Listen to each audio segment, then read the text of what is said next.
Okay, TBH, I was supposed to buy a birthday gift for a friend when her birthday was like a week ago, so I should have bought it like 2 weeks ago, right? But there's this specific place I want to go that's just downtown and it has picky hours, but it's this really cute women-owned business. And I know I could just buy those things online and just ship them to her house. That's not as fun, but specifically want to go support this business, except sometimes they have inconvenient hours for not living right there. But as we talk about, a lot of the time is how important that value-based spending is. And I think that's just like a really clear example.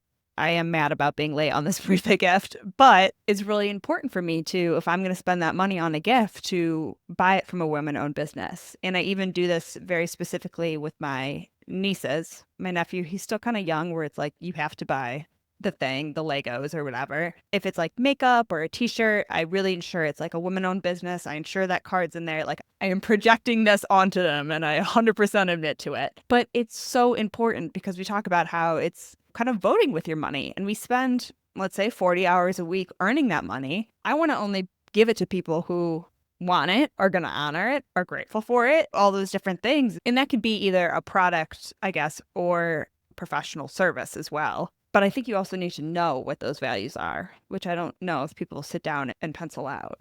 No, I don't know if people do either, but I would say that you and I are very keen to making sure we're always purchasing from a woman-owned business. I'll never forget you sent me this little video. Remember when that girl made that sale at her business? And the lady walked out the door and she was so excited that she called her husband and she was like, I made a sale. And she was just so happy. It's like we understand that feeling that, wow, somebody came in and purchased what I was selling and I'm a business owner. It warms their heart. And I have a dear friend who owns a business in town. And anytime I need a gift, I just go there and buy it from her because she has lovely things. I love her so much. And that's where I want my dollars to go, not to some online big box store or some other store that could care less if I'm spending my money there or not. It means a lot to her. And it means a lot to me to support other women owned businesses. And I would say most of the time, it's very equal in pricing. A couple times it's going to be a little bit more expensive, but it's usually not a huge price difference either. So it's just about doing those actions differently. When you're saying that, I'm like, wow, I got a skin girl, like I got a face person, like I got a flower person who like I would call up if I need these gifts. I have them all in kind of my back pocket. I got a lady who I know can do branding and we're not going through those big companies online. It's just these smaller businesses where I'm glad it's the stay-at-home mom who can do this as a side hustle and I get to support that. There's no need to go to these other ones. And that's just a huge thing for both of us. And I know that's something we dive into in this podcast as well, is that value-based spending and knowing what your values are and speaking with your money. Yeah. And it's not only just women owned, but there are places that don't align with my politics or the fact that I think about ecology and I don't like their packaging, so I don't buy from there. Things like that. I think more about, do I want to support this business if that's what their values are? If they don't align with mine, no, I don't need to. I mean, there's so many places you can buy things from. And I think it's about being financially conscious and using your dollars as your voting tickets. I also think we have to ensure that everything we're purchases is in line with our own values, not just from the person we're buying it from, but the thing that we're buying. And just ensuring, like, if health is a huge value and then you're spending a lot of money on liquor, like that actually might not be spending in your value if you're really valuing your health. That's just one example, but making sure that everything I am spending, do I need to find another source to buy it from? Or is that value no longer aligning with me? And those things can change. They're constantly in flux. So you have to check back in. Yeah. So money is emotional, money is powerful. Understanding money is the most powerful thing. And we love that women have so much control and power over money and to be financially conscious and really vote with your dollars and being value based purchasers. In our podcast today, we have Allie who talks a lot about value based financial planning and really thinking through where you're putting your time, your money. I absolutely loved her answer to what she thought financial freedom meant to her. It's an answer we've never heard before, and it was super cool, wasn't it? Yeah, I mean, every time we ask, it's always something different and they're always all great. So I'm going to need a compilation of everyone's answers by the time we're done with this. Yeah, that's for sure. Let's get into it. Let's see what Allie has to say about value-based selling, especially working with creatives. Let's get started.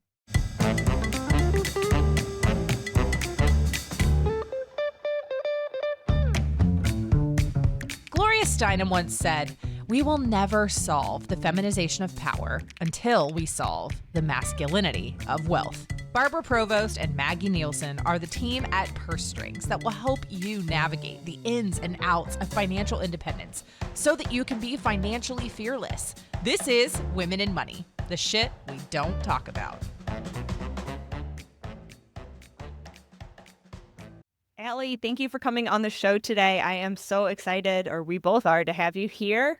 So before we dive into our questions, can you share a little bit about who you are and what you do?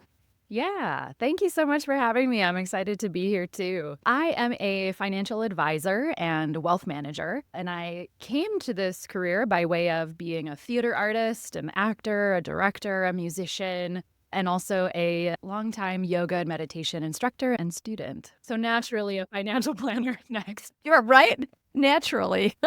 Yeah. So I'm sure you're like, yes, math comes to me. I'm going to be a yoga instructor. So what sparked this shift for you? That's such a major change. And so let's start there. Yeah, I know it can throw people off sometimes. It's funny because growing up, I was highly academic, total math nerd, really excelled in math to the point where I learned I could test out of it in college depending on what I majored in, and I did. And so I think it was a lack of understanding of how to use those skills and having adults see different opportunities within my skills. But I'm also a highly creative person as well as being highly analytical. And so I kind of spent the first 18 years of my life in the analytical side and the next 15, 20 years of my life going into theater. I think what brought me back around to the place of being in finance was, as an artist, felt like I couldn't care about money. I was so focused on the work and on the passion, and there's a lot of particular money stories and shame and limiting beliefs that artists can carry around money. And I had them too, totally subconsciously.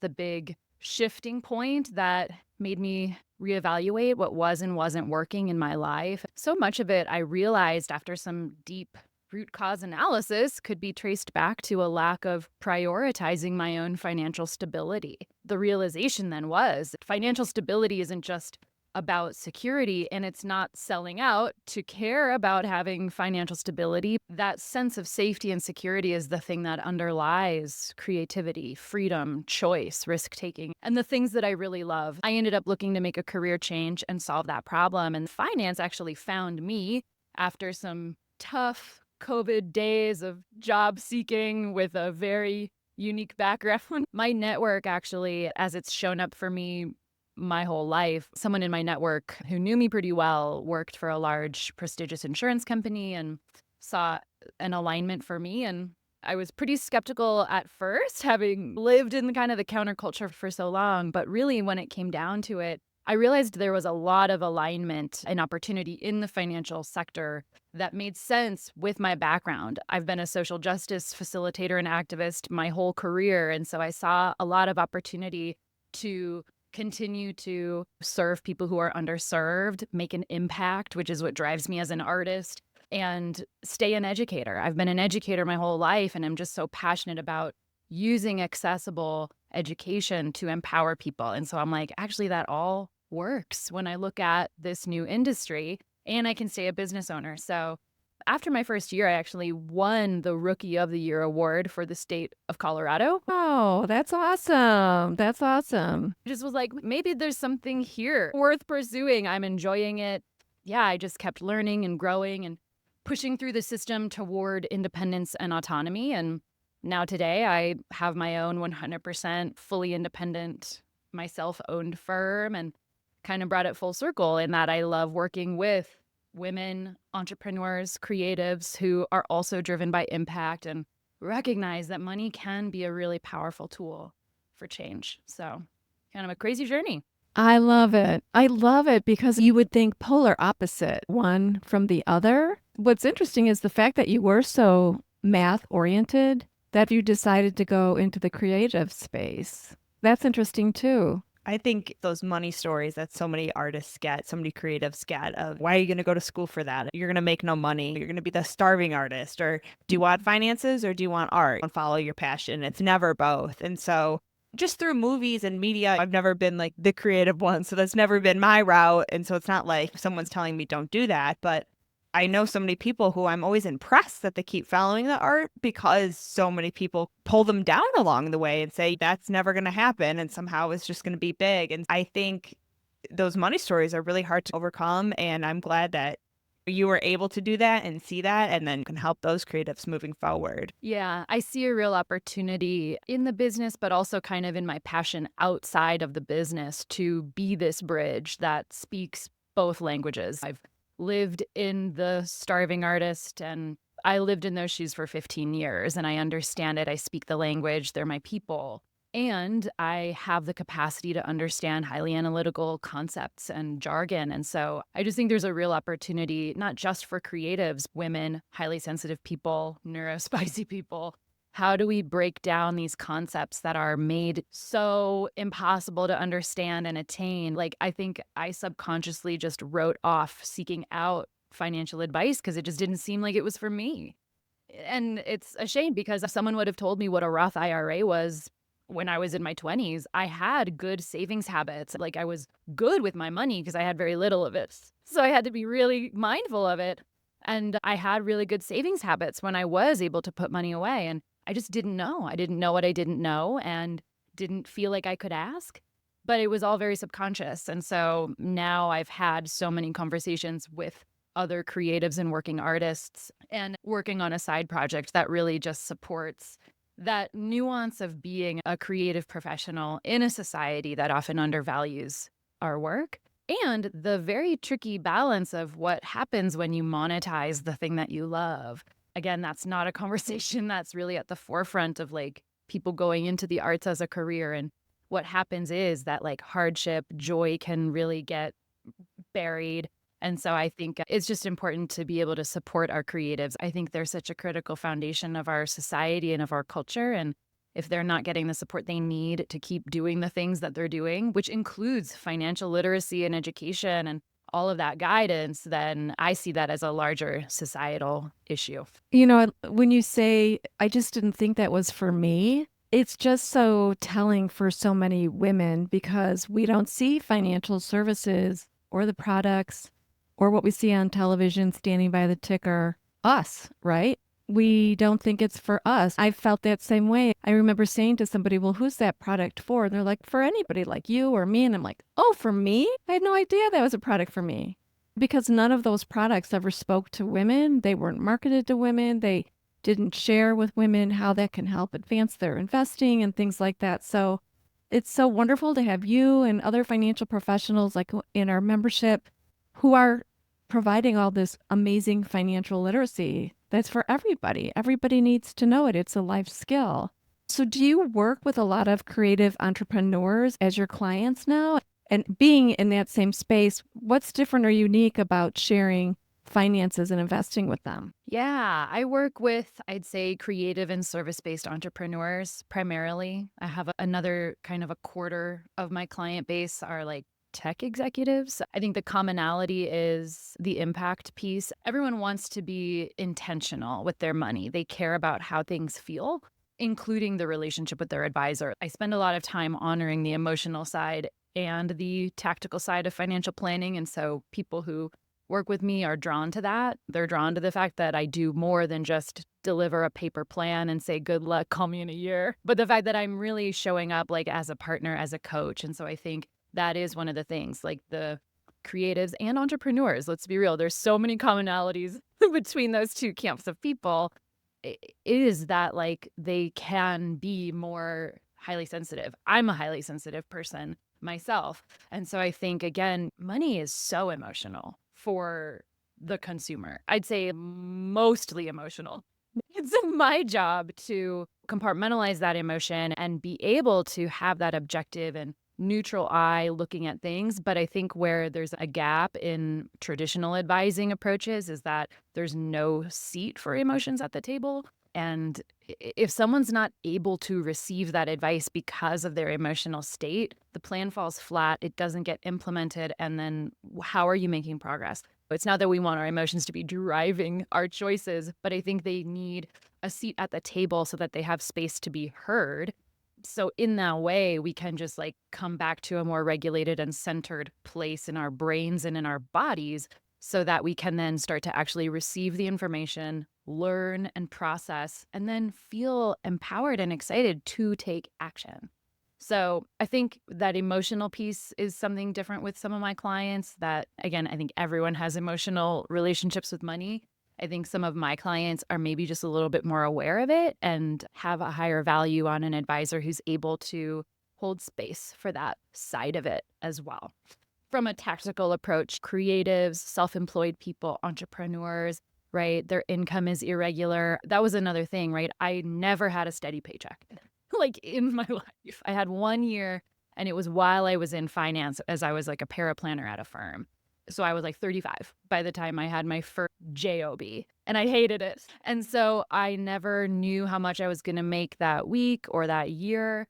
Everything was just like as we went. And so again, you hear financial advice and they're like, well, just take your paycheck and then do the backwards math based on how much you earn. And it's like, well, I already can't do that because I don't know what my paycheck is going to be.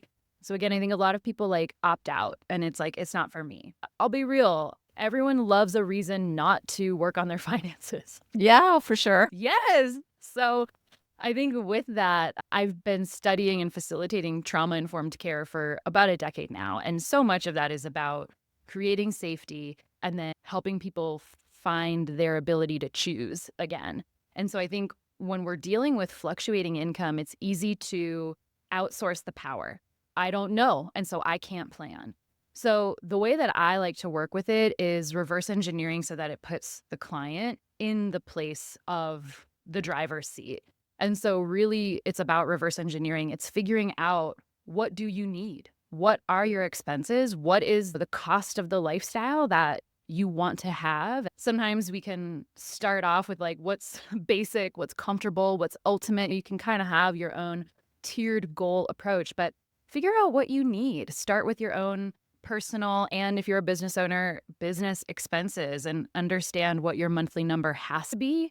And then that helps you understand what you need to make. And then once you understand how much you need to make in order to support your lifestyle and your business, then you have a clear goal for the business. And then you can start reverse engineering on the business side of things. How am I going to get to that number? So once you know that cash flow baseline, I then encourage people to just have that top line number in mind and then look at where their income is and identify either their gap or their overflow. And again, if there's a gap, then you look at the business and you start to get strategic on how to fill that gap. But once you then start to like, you're getting paid, whether it's regularly, irregularly, you have a primary spending account, a holding account that then you always know if it's below my baseline, I'm going to take from what I like to call an overflow account where, anytime I have more than my baseline needs, I'm going to shave off the excess, put it in the overflow so that on the months where I'm short of my baseline need, I'll just take how much I need to fill the difference to get back to that top line number. So let's say I need $5,000 a month. I have a month where I make 10. Amazing. I'm going to stick 5 in the overflow. And then next month I only make 3,500. So I'm going to take 1,500 out just to get back to that baseline. And so then you always have that kind of running overflow account. I recommend you keep it separate so that you can see those numbers really clearly. And then I also recommend always shaving off maybe 20, 25% for taxes right away anytime you get paid so that you can stay on top of your quarterly taxes. You always have that money available. You're avoiding late payment penalties if you're not paying the quarterlies. And then lastly, when it comes to saving and investing beyond kind of having your basic needs met, using a percentage-based strategy, right? Determine, do I want to be putting 5% into my savings, 10% into my investments, whatever the number is, then that percentage can be flexible as your income changes. And I'd say look at that on maybe a quarterly basis or every 6-month basis. So you're not having to have whiplash every month or every couple weeks. but maybe look at like every quarter, I'm going to look at my revenue and stick 5% into my investments. So creating some sort of regularity. And again, it's just those little things that you're directing your money, you're directing the choices rather than that I don't know. So I'm just going to see and hope that it all works out. And ultimately, that's like a disempowered stance. And it's not actually going to help you move forward. So determine what you need and then figure out how to get there. I love that. It is kind of backing into it a little bit and setting yourself up a way that you can live within the ebb and flow of the income of your creative work. So that's fantastic. Yeah, because not all of us get the regular 9 to 5 income, right? We have to make sure that we are accounting for the ebb and flow, like you say, with creatives. And what about retirement for creatives? When you're talking to people who are creative, are they thinking long term in terms of how to save for retirement? I was thinking so much of that is already taken out of your paycheck. So there's some of these added expenses that you have to also back into. Like you said, the tax, but also those retirement accounts, since you don't always get that match or the insurance and those different things that also come with that JOB. Yes, I know the benefits, having 1 year of benefits at the JOB. But again, so many creatives don't have those benefits and they don't have the confidence or the sense of belonging to figure out like what are their options. It just kind of felt like there just weren't options. And there's even a lot of room for the unions for our artists to offer more comprehensive and year-round support. Like I know for the Actors Equity Union, you can only participate in your 401k while you're in a show, like when you're under contract. And so it's like, that's tough to work around. So are they thinking about it? Typically not. And I think that's kind of the hard place to fill because oftentimes when you don't know where your next paycheck is coming from, if you are really living in that gig life and you're not at a place where you're cash flowing with a little more abundance, it's so hard to plan for 20, 30, 40 years down the road when tomorrow feels so uncertain. And so I just want to like honor that because I spent the majority of my life in that place. I just was like, how am I even supposed to? And that's kind of where that understanding of what's happening in our brains and our nervous systems goes a long way to just understand what's happening and that it's normal and it's also not the end of the world. One of my favorite comedians loves to say, if it's mentionable, it's manageable. It's like just starting to talk about these things that are hard helps you realize, like, I've had this conversation with so many creatives so many times now. It's like everyone feels the same way. So what can we do about it? There are some great options for self-employed and business owners to set up retirement accounts. A solo 401k, you can open up a 401k that's just for you, and then you can contribute as a business owner, as the employer and the employee. So you're contributing as an employee, but then your business also then can provide that match. It's all coming from you if it's just you, but your business gets a tax benefit. You're getting tax benefits from using an account like that. So it's still kind of a way to get the match. And then a SEP IRA is a common retirement account that I like to point people toward that, again, it's tax deferred and tax advantaged, high contribution limits that you can really start gaining, putting those investments in, getting them start to compound. Even Roth IRAs, so they have a lot lower of a contribution limit, but it's a great account and you could have a SEP IRA and a Roth IRA potentially, if that makes sense for you. Just spreading things out and just starting as soon as possible. There's a lot of, I think, more and more, and I believe the industry will keep going this way with tools and technologies that empower the individual investor to get started on their own without someone like me. And I think that's great. Vanguard, Fidelity, Betterment, there's tons, even Charles Schwab. So there's a lot of ways to get started. You don't need to have a lot of money to get started. It's just get started as soon as you can. And then ideally, those retirement accounts are for retirement, right? They're not for the rainy day. They're not emergency money. So looking at retirement, but also making sure that your cash flow is stable enough first too. You don't want to be putting money in an investment fund if you don't have a little bit of cash for a rainy day in case something happens. Otherwise, the investments just won't work the way that they're intended to. Make sure your cash and your emergency savings are at a place that makes you feel comfortable, and then start to put that excess away in those retirement accounts. All really good tips and not a lot to manage. You got to set it up, get it straight, and then you're usually pretty good to set it and get it on automations, right? And just continue making those small, consistent deposits. Yeah. Yeah. Consistency is key. It's a really great strategy. I like that you said set it and forget it, get it automated. I love automating, and I try and get my clients to automate as much as we can in everything. That being said, I think I'm enjoying kind of challenging this idea where a lot of people think financial freedom is like, I never want to have to think about money. Like, that's my idea of financial freedom. And I'm like, I don't think that's real. I don't think that's possible. And I don't think that's necessarily a healthy strategy, because I like to ask my clients to personify their relationship with money. And if money were a person and you were in a relationship with it, describe it. It's a fun question to think about. And then you kind of get an idea of your current state. But then you think about, what is that ideal relationship? And honestly, if we think about ideal relationships with real people, it's usually not like, we had a great first year and then I never have to see you again. And that's perfect. That's typically not how we describe our most valuable relationships. And so I think I want to encourage people to think about, like, yeah, you don't want to have to be stressing about money every day, but especially when you're doing it on your own, you do want to still have at least, I'd say, minimum an annual check-in. Because you still want to like rebalance. There's things you want to just make sure you're taking care of it, right? Offer it an amount of care so that you're not ignoring it.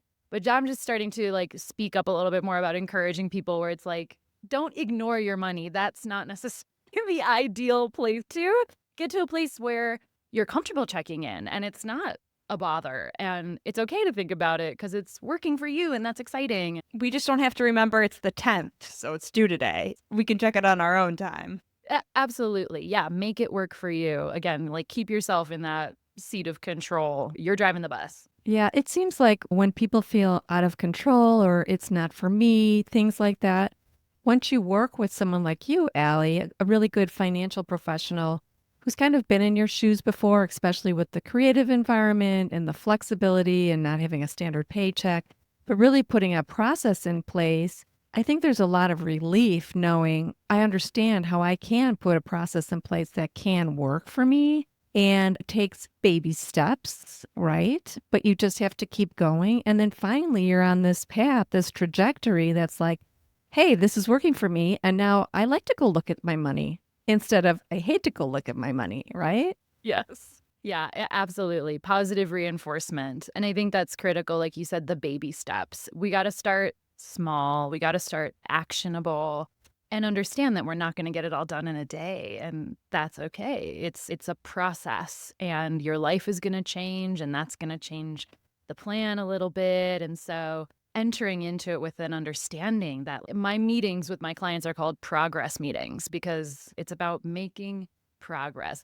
Are we just taking those steps that are furthering us along the path toward reaching our goals, toward living in alignment with our values, toward having our money be reflective and supportive of the things that matter to us?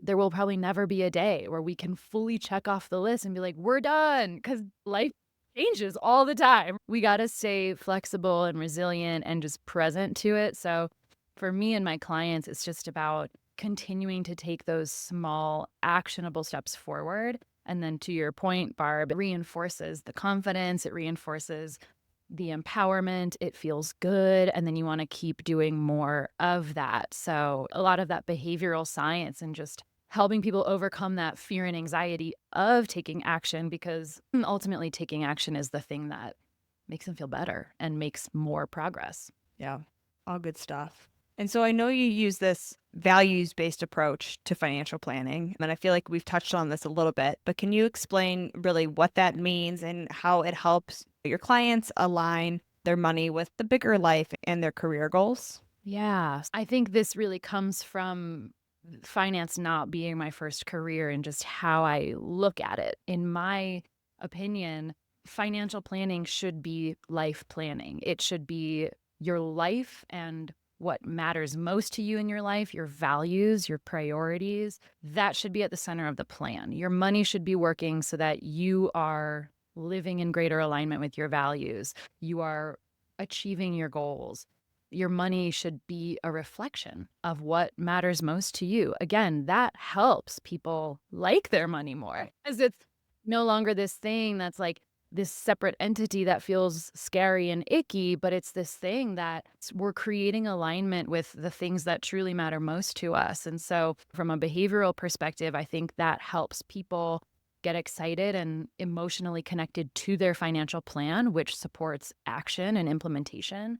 But on a larger level, this is where the ultimate fulfillment comes from, right? Like financial planning, it's not about money, it's about your life. And money is simply the tool that we're using, right? My job is to go in the weeds and refine that tool so that it's shaped in the uniquely perfect way to support your unique life. But you shouldn't be worried about money. You should just be understanding like this is a tool and it's about my life. So with my clients, we prioritize their values. That's like the first exercise we do when we start working together is clarifying what those top 5 values are and spending a lot of time talking about them. What do they look like? If you can't tell, I'm all about action, right? Like, what do your values look like in action? How do you embody them? But then we also have that conversation around, oh, how does money relate to these values, if at all? And how can we start to use money so that you can live in greater alignment with your values?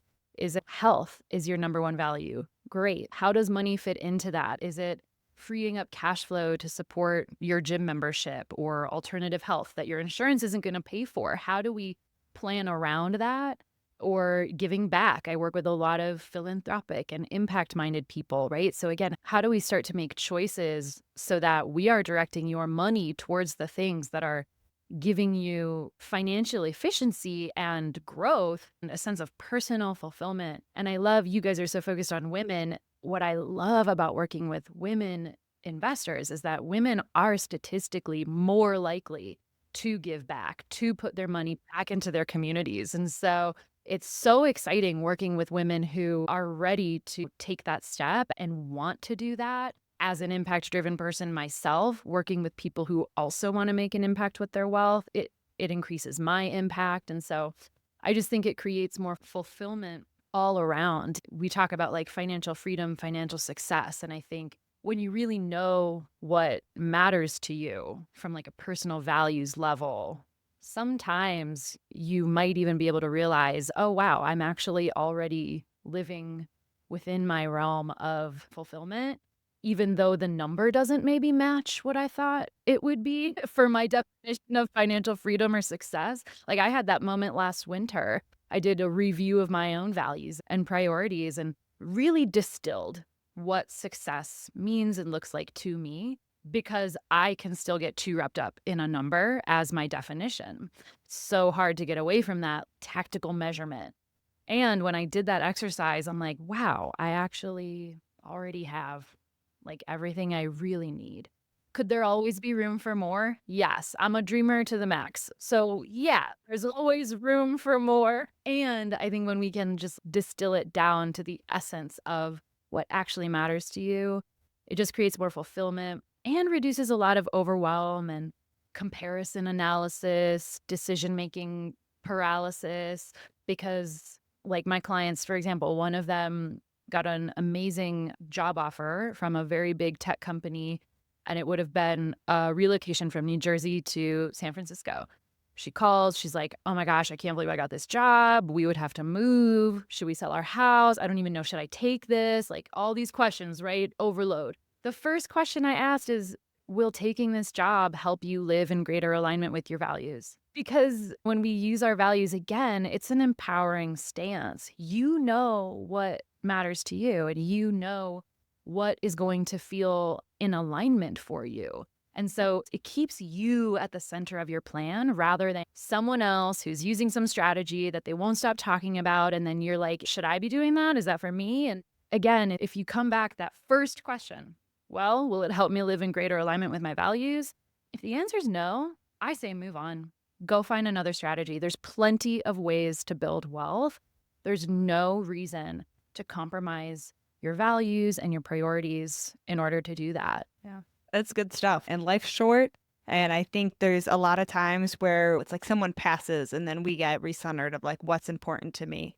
And it's kind of nice to take that moment when you're not in these drastic emotions, but just on a regular Wednesday and just seeing like, okay, does this align with who I am today, and still getting back and grounded to that. spending is such an easy and immediately accessible way to start that kind of work, thinking about where you're putting your dollars. I think people overlook spending as they overlook how powerful it is. I like to remind people spending is what makes up our economy. What you choose to spend on, where you choose to spend your dollars is incredibly powerful, regardless of how many dollars you have. Even just like practicing mindful spending, pausing before you spend, it's way too easy to spend money these days. Taking a pause before you purchase something, or even creating a wish list so that you can track what's important to you and then make choices. Ask that question, am I putting my dollars where it feels in alignment with my values? Do I need to be spending on this? Is it actually serving what fulfills me or not? And even that little change, like I said, that's immediately available to everyone to start thinking that way. And it can have some really powerful and empowering impacts. Yeah, we always say you vote with your dollars. Every time you hand that dollar over, you're placing your vote for what's important to you in your life. So, yeah, it is very important when you think about it in that way to be really financially conscious. This has been amazing. You've offered so many great, informative tips and outlooks on how to best manage your money, especially as a creative or anybody that doesn't have a regular ongoing income. So I think that's so powerful.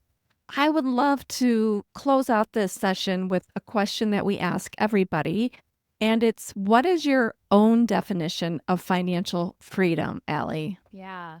I spent some time thinking about this question, and the work for me, a lot of it came down to financial freedom. I'm a physical person, and so in my body, I feel things. And when I think about financial freedom and the times I've been in a place where I've felt financially free, it creates a sense of space in my body, which just from like a stress level, it feels more open. I think financial stress creates that feeling of constriction, right? It's so constricting and overwhelming. And from that place, like your perspective gets narrowed, your mind gets narrow, you can't think, you're ruminating. It's just like you're so pinpointed. And so I think financial freedom really creates a sense of space in my body and my mind, right? It amplifies my ability to dream to the max. It amplifies my visionary power. And then it reduces the gap between those dreams and taking action, right? When there is space, there's more freedom of movement. And so I think within that space comes more ease, swiftness, and that I think underneath it all, that foundation, that sense of choice. Like I'm all about choice. It's everything. And when we have that sense of choice, I think that's when we feel free. And so making the choices that then align with you and work for you, and just having that sense of confidence, belonging, participation. Yeah, that's the financial freedom. It's about that feeling and then what that feeling allows you to do. I like that. I was like thinking about it in my body and feeling like I need a stretch. But I totally get what you mean. So it's fun always to hear everyone's answers and get those different perspectives. So thank you, Allie, for coming on today. We're going to make sure we have all your links to your socials and your websites in the show notes so people can reach out and connect with you and just continue the conversation. So thank you for coming on, and we'll talk to everyone again soon. You've been listening to Women in Money, the shit we don't talk about. Now it's time to take what you've learned and make bold moves towards financial independence. Stay in the know by joining our newsletter for exclusive tools, resources, and updates that keep you financially fearless. Head to pursestrings.co and sign up today. Need a financial professional who gets it? Turn to PurseStrings' curated directory, your go-to resource for financial experts who know how to put you first. Love this episode? Leave us a review and help us empower even more women to own their financial power. Until next time, be financially fearless.